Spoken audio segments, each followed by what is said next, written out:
नमस्ते एफयू पोडकास्टको नयाँ एपिसोडमा यहाँहरूलाई फेरि पनि स्वागत छ welcome to you all in our brand new episode of FU podcast रूपान्तरण केही कृषिका कुराहरू and we are fortunate to have one of the very special of the genuine guest over here in our podcast today.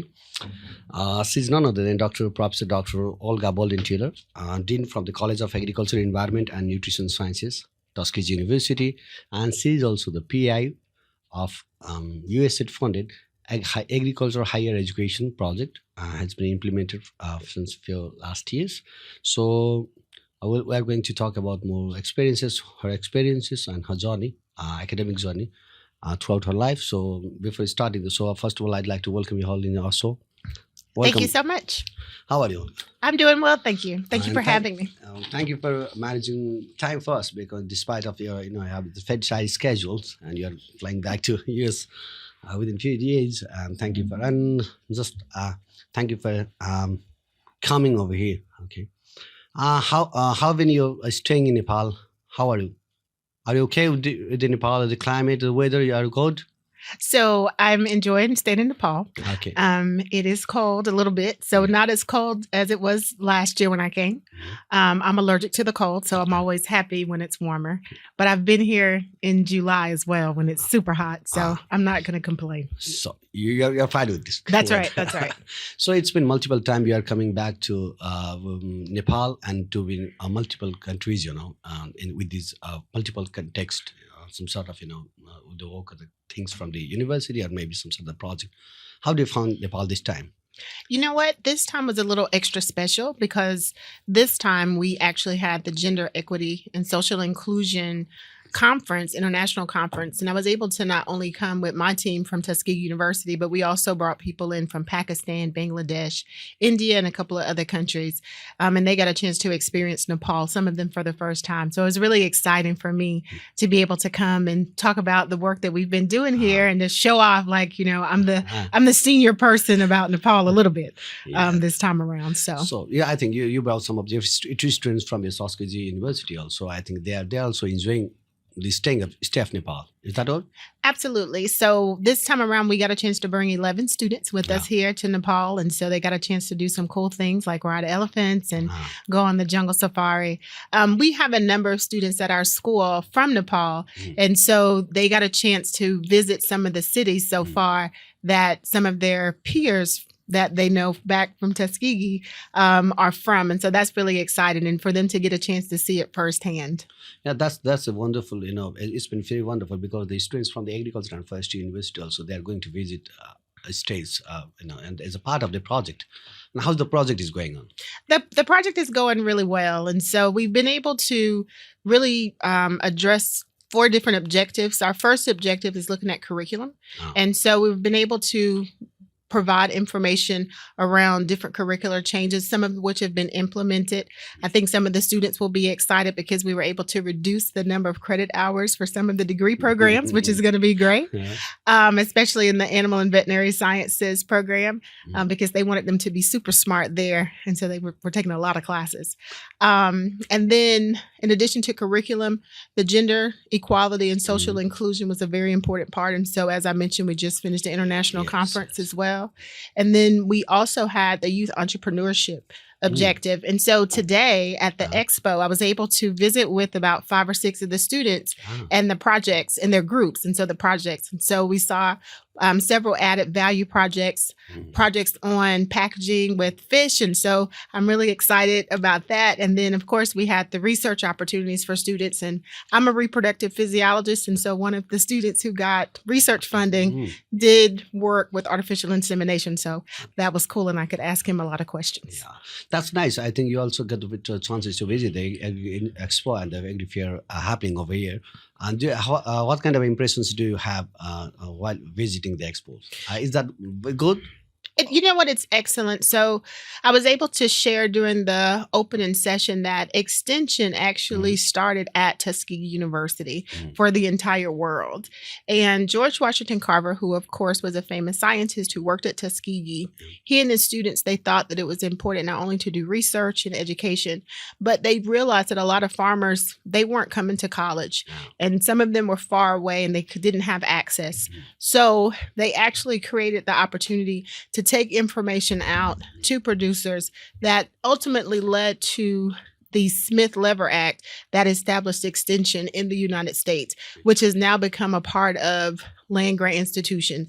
And a part of the work that they were doing as they started extension was making sure that there were conferences and opportunities not only for producers whenever they went to visit them, but to have these big conferences at Tuskegee University so that those individuals could also come. So this expo is exactly a representation of having the opportunity for people to come together, not only the scientists, but also the farmers, because the farmers have booths and stuff as well. And so they're also sharing and exchanging knowledge, not only with each other, but the students as well, so that the students can be more informed as they're learning and they're creating. Okay, nice. You already mentioned that Tuskegee University is also based on the LGC concept, or the way that is also the land grant university, and also even in the Nepal also. The Agriculture and Forestry University, the only technical university of the nation, and it is also mentioned that it was based on the land grant concept. Do you find some sort of similarities, or do you find that there is the potentialities of being as the part of the education, research, and the extension part as the university as compared to the Tuskegee University? I think the models are very similar. For one, you have to have people who have passion, who want to help people out in the community. And I see that with the faculty, staff, and students here at AFU. I see the excitement with students around learning, the excitement with faculty around learning, teaching, and research. One of the things about the land grant model that's a little bit different is centered around the extension component, which here it's a little less directed by the universities. I think that the Ag Expo is a step in the right direction because when you have the land grant institutions and the different campuses throughout the country, you have access for people throughout the country. When it's more government-led, it's a little bit more limiting because they don't have as many employees broadly. And so I'm excited that a part of our project with agriculture higher education is trying to look how can we enhance extension here in Nepal by example, but also in a way that's most beneficial to the Nepali people. Okay, is there any potentiality that USAID agricultural higher education projects that can have the multiple or the more extension programs or the extension approaches that can help or that can flourish, the extension wing of the university? I think so. And what's really interesting is the way that the education component or teaching component is set up, whereby students in their last years get a chance to go out throughout the country. That's really extension at its finest. But I think that the intention has really focused on the students learning as opposed to students taking information out.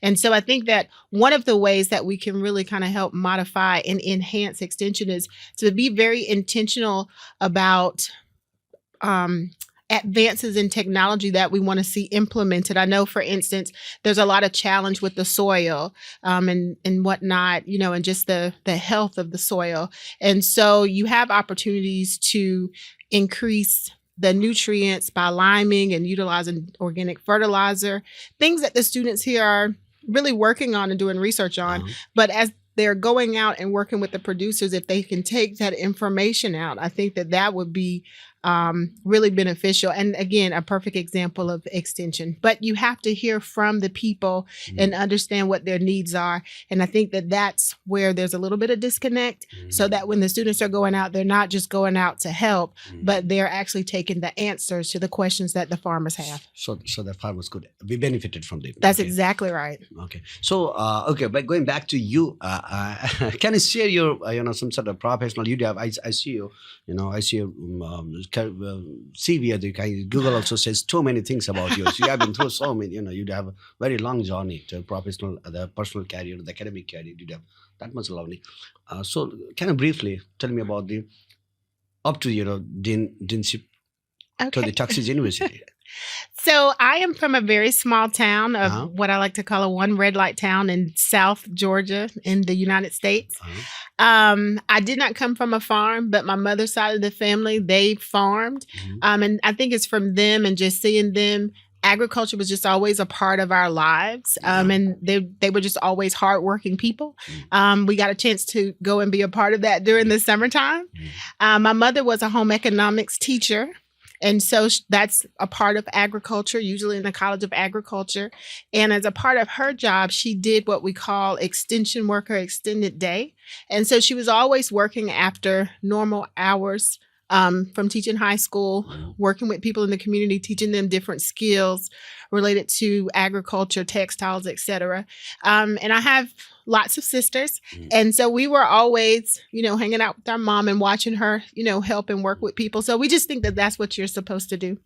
When it came time for college, I was very interested in reproduction, but from the human side. But what I did find out was that all of the really cool reproductive technology that we do in humans was actually first done and discovered in cattle.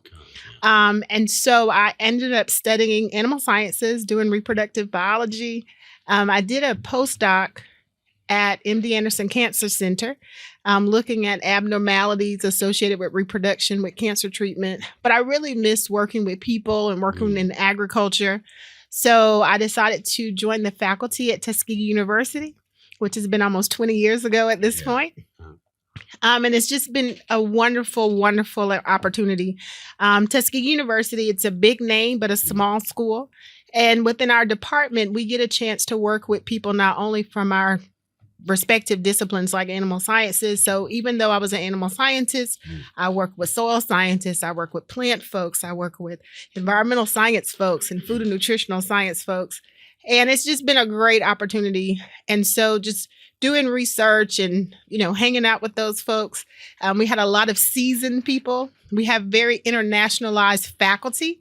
And so I got a chance to learn about different countries and the needs in different countries and things that we can learn from other countries, and the opportunity to travel with my peers and colleagues to do work. And so when this opportunity with USAID came, it was just, perfect timing. In 2019, I had actually visited here in Nepal and was planning to come up with the project so we could bring students here. And then the pandemic happened. And so we were like, okay, we're going to have to figure this out. But in 2022, the opportunity with USAID to do a project here in Nepal came about, and we applied, and it was just a perfect match. And we've been working on this project ever since, and it's just been really great, really great. So you already mentioned that you are from the actually animal and reproductive. You have studied that, and you are in the field of the agricultural higher educations, and basically you are very much interested with the people of the society. How does that come supported to your field, to this project, so that you can have some little bits from biology to social science? Well, the reality is, when you do science, you do science. And as I mentioned, I started as a junior faculty member, but I became an administrator early on in my career. I was a program coordinator for our animal science program, and then I became the department head for ag and environmental sciences. And so that gave me the opportunity to work broadly across the disciplines. And as a department head, of course, I had to be very conscientious of the curriculum, of not only students receiving an education, but what does that look like as a job after? As a faculty member, I'm responsible for conducting research. And so the agriculture higher education grant, it was really a perfect match because those are all of the components. I also am the first woman to serve as the dean and 1890 research director at Tuskegee University. And so the gender equality and social inclusion component really resonated as well. At the time that I applied for this project, I also was the national president for Minorities in Agriculture, Natural Resources, and Related Sciences, which is a national organization in the States, which is now international because we now have a chapter in Africa, in Ghana specifically. So really understood the challenges of individuals who would like to be in a space, but they may be oppressed or not have the opportunity or come up against barriers. And so, having that and then subsequently becoming the dean, which is more administrative, but, working across our campus on the education piece, it just all really kind of came together. And that's very nice of you. And the another thing is that you have been through multiple countries or the multiple geographic locations around the globe. I've been through the India, the African, other multiple countries, and those are the less developed or the developing countries, as compared to third world countries or the first world countries. Mm-hmm. So how do you find actually in Nepal, being as the agriculture education, how it is different to not about the other first world countries, so-called first world countries, but how about the comparing with the some sort of other less developed countries? Maybe we can compare with the India also, or maybe other African countries. What is the situation of Nepal? How do you find it? One of the things that I found, and this is true of developed and developing countries both, we have a challenge with young people wanting to pursue agriculture education. Oh. And it doesn't matter the country. This past year... It happens throughout the world. Throughout the globe, every young people That's are right. not. Oh, okay. That's right. It's everywhere. Matter of fact, I was in China this summer, and they're facing the exact same thing, and they're probably more stressed than most because they have so many people to feed, right? Exactly. And they have so little land and limited resources. But when I went to Greece, which is a developed country, they had the exact same challenge. When I talked to my friends over in Europe and Ireland, it's the exact same challenge. And so I think that we have a global issue in terms of how is it that we help people understand the importance of staying close to food production and being a part of food production, right?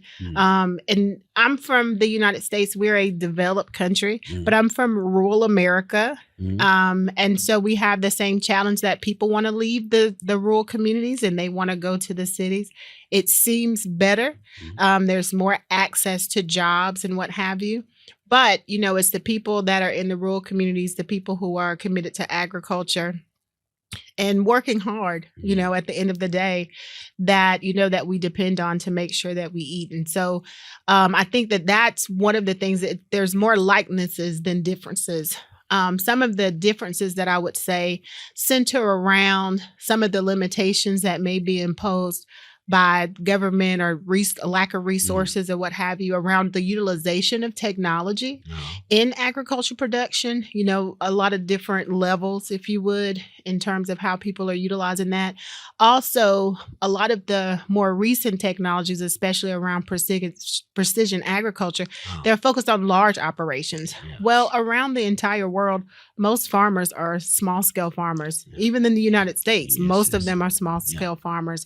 So I think that it's really important, that as we are developing technologies, that we're thinking about it from the lens of small-scale farmers as well, so that we can make sure that the solutions we're coming up make sense. So what might be the solutions? Because you just mentioned that is very interesting. Around the world, whether you go to China or the Greece or the Europe or wherever you are going, not everyone or the youth are not very much interested in the agriculture. They're not very much interested with the land. That. So what might be the solutions, or what are the factors that are affecting them? So what might be the probable solutions? Well, I think that one of the solutions to having young people understand the importance of agriculture is really just having conversations and giving people the opportunity to understand and have a connection to food. I think, COVID was bad, but COVID was good. Because during COVID, we realized that food doesn't come as easily as we thought it did. Yes. Access. Yes. When we went to Walmart in the United States, which has everything, there was no chicken on the shelf some days, and there is no this, and it's like, wait a minute, that's not supposed to happen because we have plenty, but it's the illusion of plenty. Yes. And so I think that it gave people the opportunity to think about, wait a minute, where does this food actually come from, and how can I become self-sufficient or more self-sufficient? And so it really sparked a lot of opportunities, even in urban settings, for people to start having urban gardens and having gardens at home and growing food and growing plants. And what we're starting to see actually in the United States is that more people are interested in understanding where their food comes from. And as we think about that being important, but then also have the conversation, how can I make a living? Because it's one thing to work hard farming, because farming is hard work, but I need to be able to make a living as well, because I don't only want to have foodstuffs, I want to have a house and everything else. And so I need some cash for that. And so I think that having the conversations about what job is associated with agriculture. And if you're excited about drones, if you're excited about communication or whatever it is, what's the job that is related to agriculture that you can have and be a part of the industry, even if you're not directly farming? And for those who are directly farming, that's great as well. Yeah. So we can have some sort of creating some more opportunity, job opportunity based on the agriculture. That will solve some sort of the problems. Okay, you also consider the multiple or the peoples or the educators, there are multiple institutions in the multiple countries. How do you find if Nepal scenario, how the institutions are supporting, whether the institutions are supportive, educators, are they legislators, or the authorities, how supportive you are facing, and how supportive they are? I think that, when we think about education and we think about the role of not only the educators, but also the government, it's not very different, at the end of the day, in that the government has a responsibility to make certain that its people are educated, and when agriculture, that folks are fed, right? And so you're going to get some support. And in countries where there's a lot of excess, in terms of food production, and it provides the opportunity for more economic development, you're going to see more support from the government, not just because they want to support agriculture, but because it's an economic development opportunity. But when you come to faculty, they're teachers, right? Wow. And they're educators, and not just the faculty, but also the staff, the people who, help run the institution and what have you. They tend to be passionate about the students, right? And having the students learn and realize their goals and realize their dreams. And so, I think that that's not different from country to country and institution to institution. But I think that it's important that, we come to a common ground and still understand what we're here for. It's one thing to have your intrinsic motivation, because I like to, work with students or what have you, but we have to look at the bigger picture, right? Yes. And especially so in ag education. Agriculture is the oldest profession, despite what other people may say. Yeah. It's the oldest science. It's the STEM, and it's the most important, because if we don't have food, we don't have anything. And so I think that, there's a greater responsibility. And so I think that the government understands that there can always do more. But I think that, if we don't like what we see, that's why we have these places of education. It's not just to go and receive information, but it's to do that so that you can make good decisions, so that as our young people leave the colleges and universities and they are educated and they've identified problems, as they move into these different professions as folks in government, then they can make changes and make modifications that will address the issues that we have. Okay. Besides the challenges that you mentioned earlier, that young people are not very interested in the agriculture of the land, do you see more of the challenges and more of the aspects in Nepal? In context of Nepal, I'm not talking about the other countries of the globe. Maybe you already mentioned about that, more or less. Every country is more or less similar, but still, particularly Nepal, because you have been multiple times in Nepal, and you have been through, through education system of Nepal, basically agricultural education system. So, what do you find more challenges? Because the agriculture, this education is not too practical, or what is happening to the agriculture graduates of Nepal. That's you already mentioned that students are not giving to the farmers, or even they are also receiving from the farmers. or the graduates, that who are graduated from the agriculture institute, not only the AFE also, but also there are so many institutions or the organizations of the universities that are providing the agricultural education. But the graduates are not, they are not practically able. I don't like to say in the negative word, but they are not practically able to deliver their knowledge of the ideas to the society or to the farmers. And they are not also capable of accepting the problems or the issues from the farmers also. What could be the problems or what could be the issues that agricultural education is facing? So I don't know that I wouldn't necessarily say that students aren't interested in agriculture and agricultural education. I think that we haven't painted a good enough picture of how that can be economically feasible. That's what I would say is probably more accurate. And I think that it becomes very challenging because many of our young people are not coming from farming backgrounds oftentimes, or they can't visualize what does it mean to be an agricultural professional.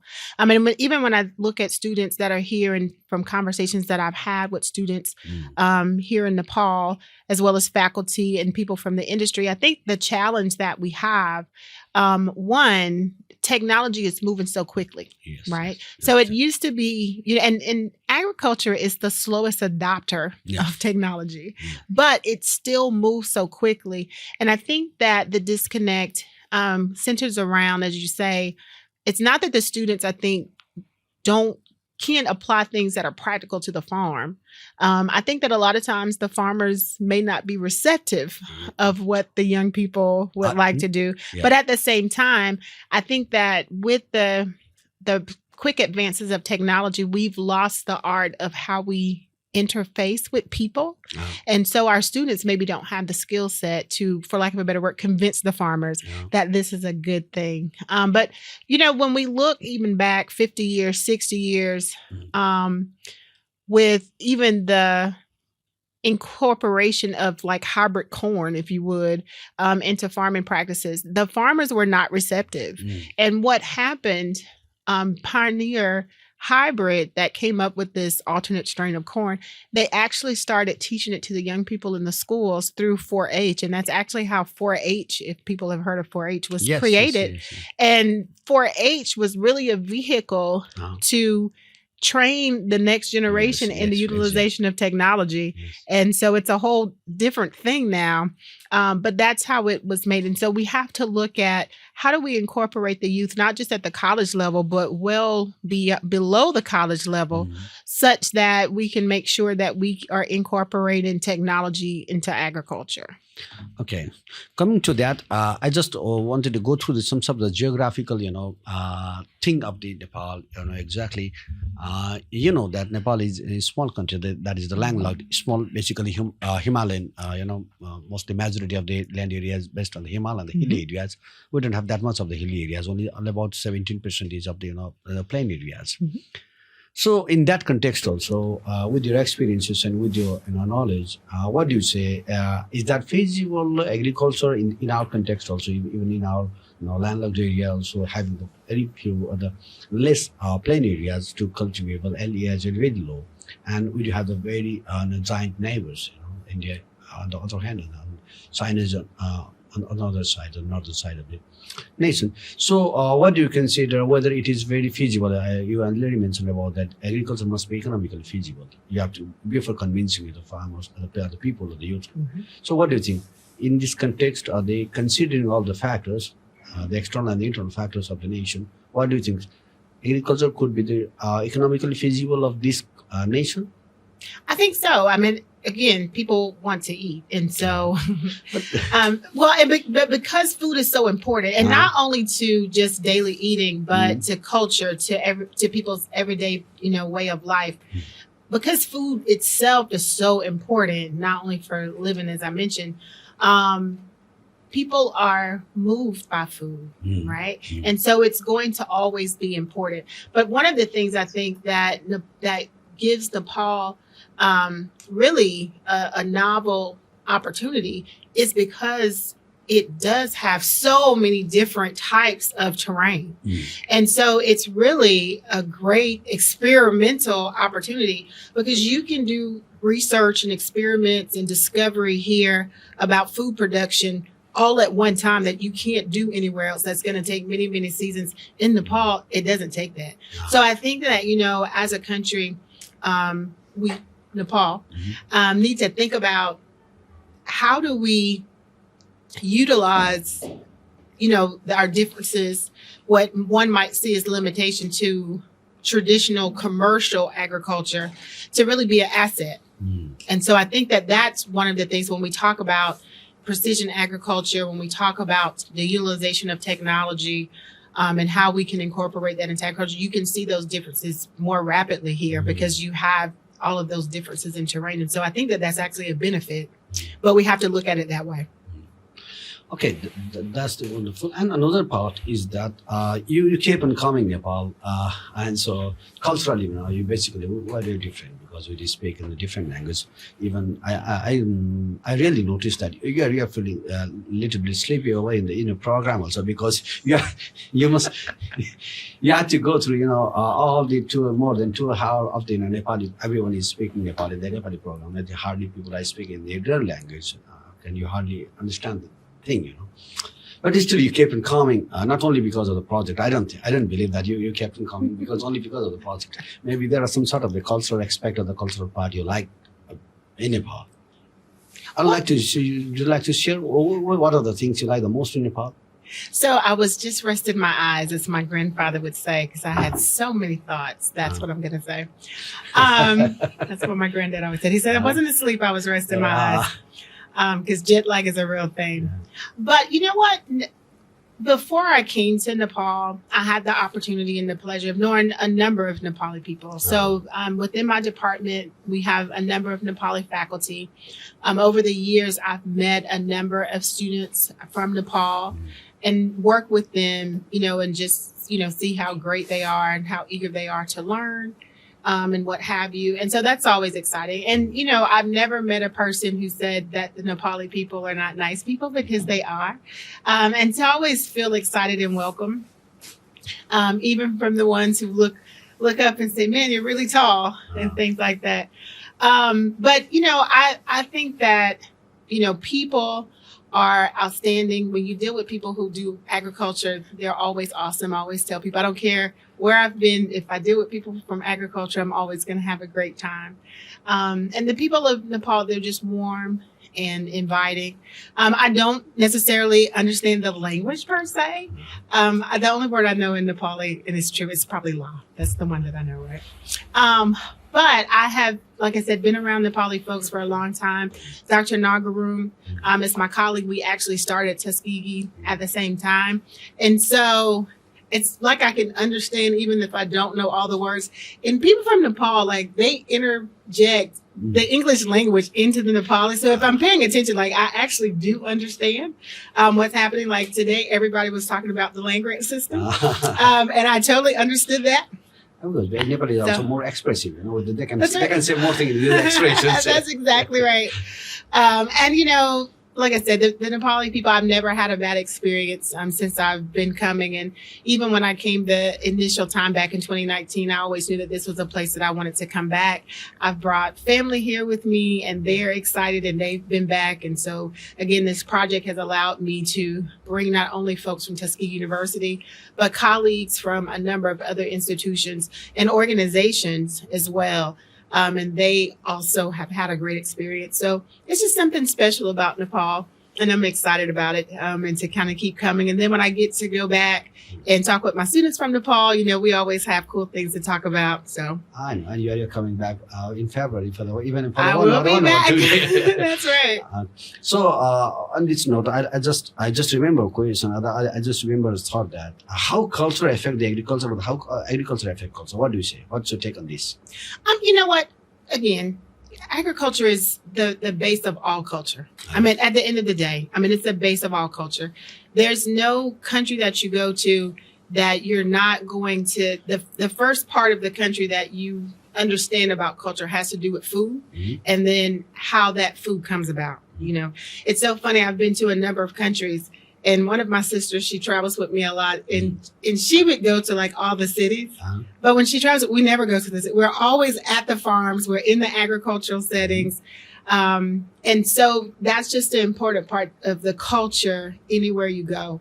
And so I think that you can't separate agriculture and culture, because without culture, there is no agriculture. Nice thought. Okay, coming to one of the last thought of mine is that, is there anything else you'd like to tell about the project, USAID Agricultural Higher Education Project? It is anything left out? You know what? I think that this project is a little bit different than most projects. A lot of projects, generally with USAID, a lot of times centers around, especially working with universities, it centers around research and that type of thing. This one is a little different because we're really focused on capacity building and not talking about just what we did with Tuskegee University and that we just need to stamp that over here in Nepal at AFU. We really took the co-creation process to heart and really are having conversations similar to the conversations that need to be had between a university and a producer to understand what the challenges are so that you can come up with solutions together. And so this project has really been committed to doing that. And so we have the 4 objectives that we created with folks from AFU. And so we're not just bringing over the answers, so to speak, because our answers are better. We're actually working very closely with the folks of AFU so that we can come up with solutions, and not just the faculty and the staff and administrators, but being very intentional to include conversations with the students as well, and then to give them the opportunity to see things in the United States and other places and to have conversations and work with other students so that they can create opportunity for addressing problems in a way that we can help them realize. Nice. Okay. I think we talked about most of the things about you and the things. And I think we are very fortunate that you're having here, and our students are over here. So I think they are listening from the very first. I think they might have some few questions to you, so I'll take the questions from them also. So if you want to go to that university for further study, what are the criteria? Okay, so let me try to. If you want to go to Tuskegee, okay, what would be the criteria of the things? You know, so we'll be an international institution like any other. So the criteria are pretty, simple. The TOEFL score, the WES score. We do look at what we like to say the whole student. We're really passionate about whatever the students are passionate about. We have a number of students from AFU that are actually attending at Tuskegee University now doing their graduate work. And so that's what we really look at. And this project actually has given us the opportunity to form relationships and projects and research that students can come to the United States. They can work on research projects that are applicable to the questions that Nepal has so that those answers can come directly back to Nepal. So. Kriti? We are a postgraduate student here. So most of the students, what do they is after completing their bachelor's UZ, they go there for master's. But for us as a postgraduate students, so do we have more opportunities to do a PhD there or not? Absolutely. Or we have to do again the postgraduate course there? No, so at Tuskegee University, we really value education that people already have. And, we've worked closely with students from AFU before, so we know that the students from AFU are good quality students, that you guys get a great education here, have worked with a number of them, understand your work ethic, and that you're excited to work hard when you come to work on projects with us.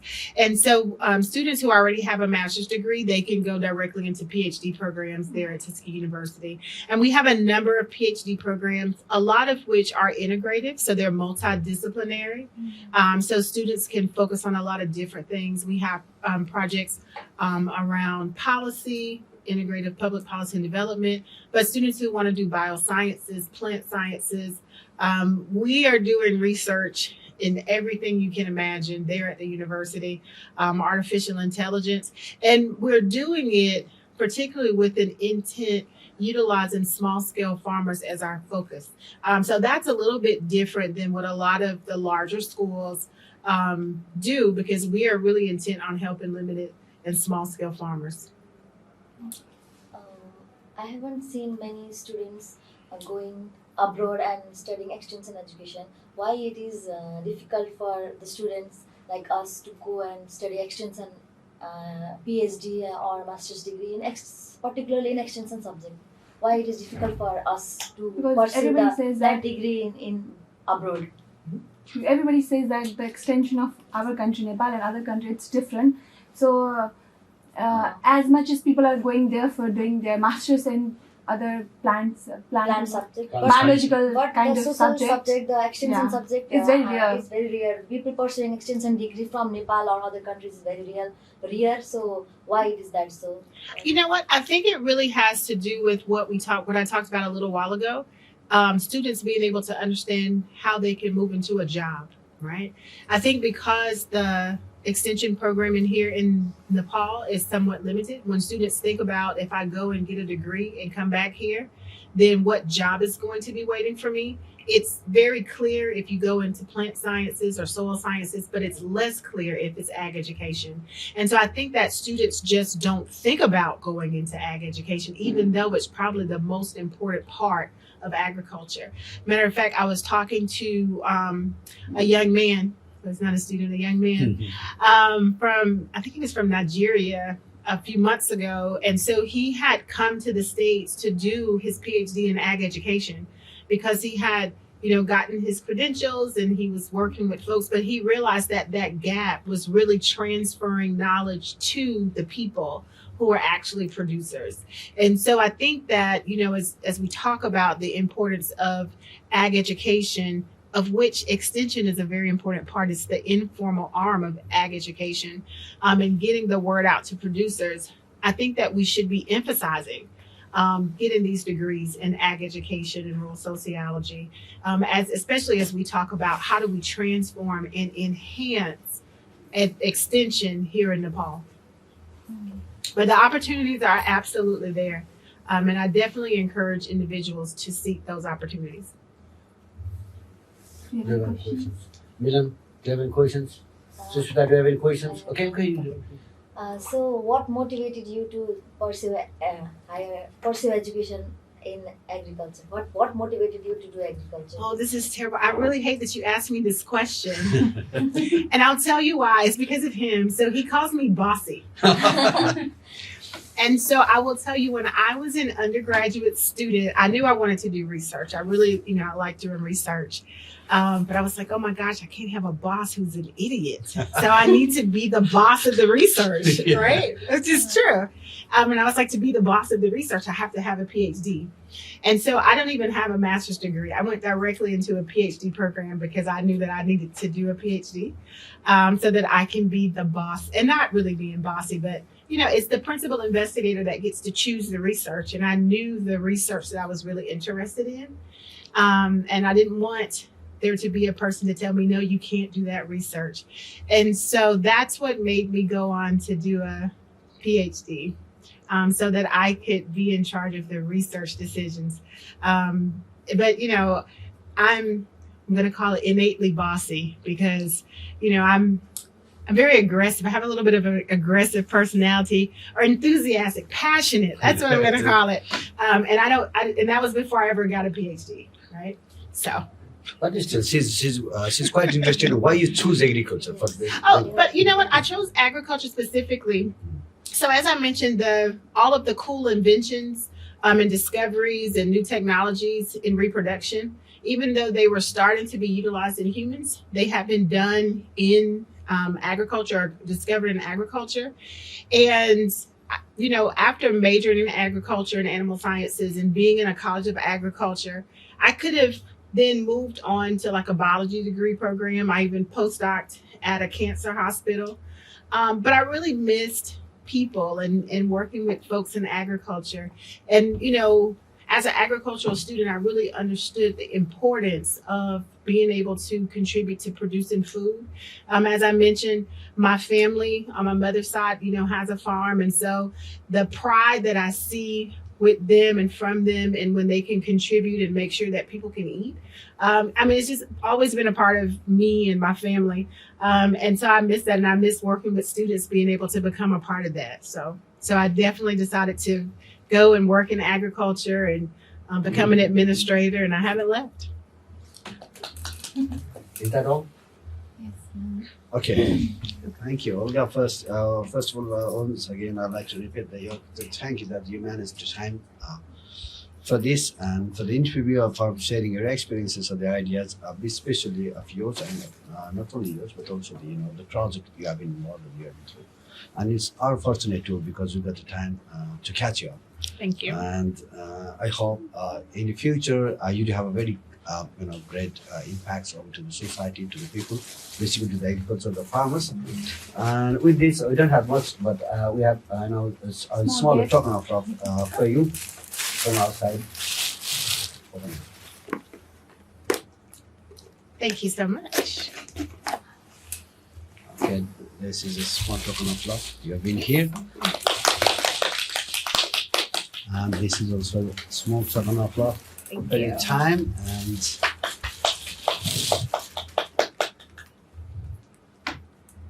Y'all trying to put me to work here. No, Yeah, no, have we the won't. official We won't, don't uniform. worry. That's all right. A little bit of promotion. okay.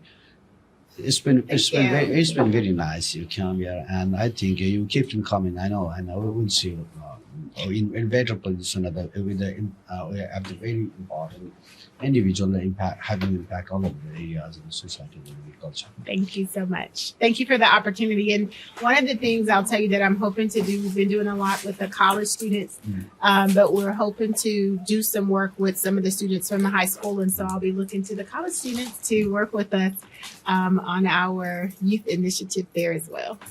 Thank you. Thank you so much.